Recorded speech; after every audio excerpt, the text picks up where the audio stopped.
Alrighty, hello guys. We are back again with the Tiger Rising, and we're gonna continue with chapters 3 and 4 today. I am first gonna do a quick little review of chapters 1 and 2.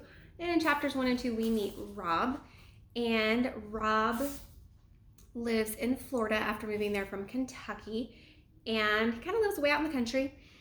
And there is he finds this first page.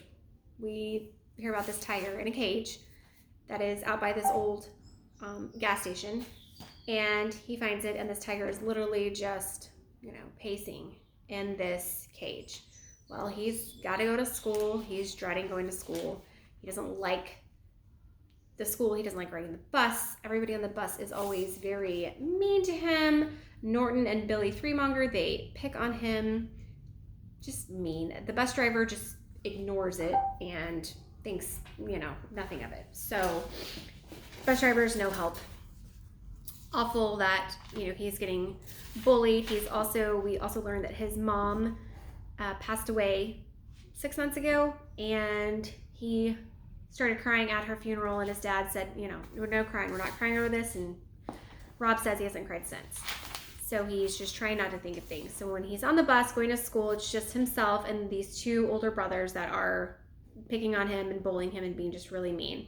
And then, he just kind of sits there and takes it. He doesn't want to fight back because it won't do anything. So he sits there and takes it, and then, the bus driver's just driving along, and all of a sudden the bus stops at a place where the bus doesn't normally stop. And when he does stop, a girl gets on the bus. And so we hopefully will find out who that girl is today. All right, so we're going to start with chapter 3. All right, chapter 3.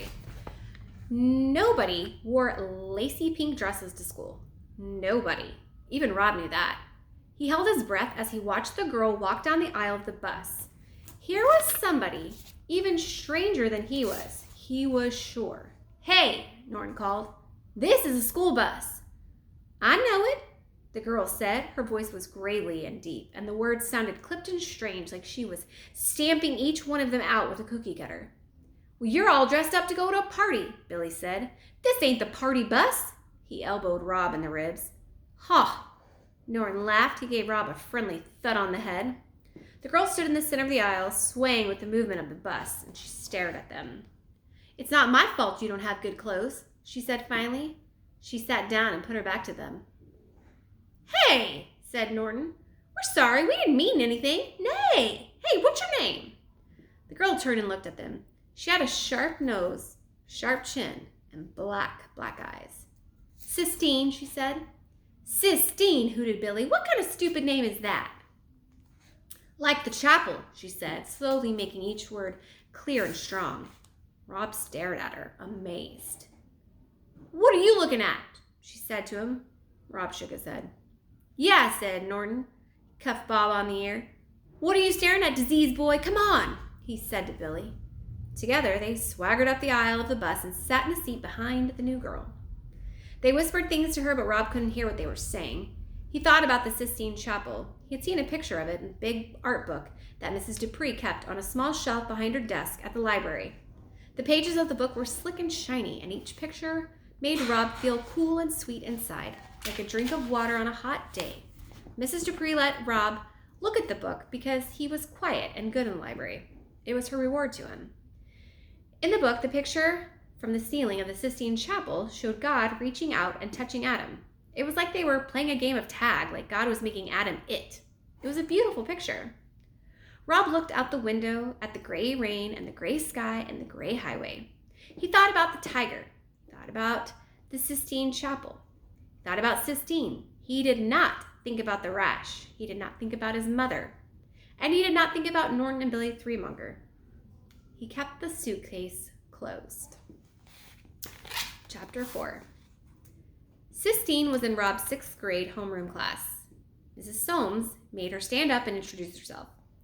"My name," she said in her gravely voice, "is Sistine Bailey." She stood in front of the room in her pink dress, and all the kids stared at her with open mouths as if she had just stepped off a spaceship from another planet. Rob looked down at his desk. He knew not to stare at her. He started working on a drawing of the tiger. "Well, what a lovely name," said Mrs. Soames. "Thank you," said Sistine. Patrice Wilkins, who sat in front of Rob, snorted and then giggled and then covered her mouth. I'm from Philadelphia, Pennsylvania, Sistine said, home of the Liberty Bell, and I hate the South because the people in it are ignorant. And I'm not staying here in Worcester. My father is coming to get me next week. She looked around the room defiantly. Well, said Mrs. Soames, thank you very much for introducing yourself, Sistine Bailey. You may take your seat before you put your foot in your mouth any farther. The whole class laughed at that. Rob looked up just as Sistine sat down. She glared at him. Then she stuck her tongue out at him. Him! He shook his head and went back to his drawing. He sketched out the tiger, but what he wanted to do was whittle it in wood. His mother had shown him how to whittle, how to take a piece of wood and make it come alive. She taught him when she was sick. He sat on the edge of the bed and watched her tiny hands closely. Don't jiggle that bed, his father said. Your mama's in a lot of pain. Oh, he ain't hurting me, Robert, his mother said. Don't get all tired out with that wood, his father said. It's all right, his mother said. I'm just teaching Rob some things I know. But she said she didn't have to teach him much.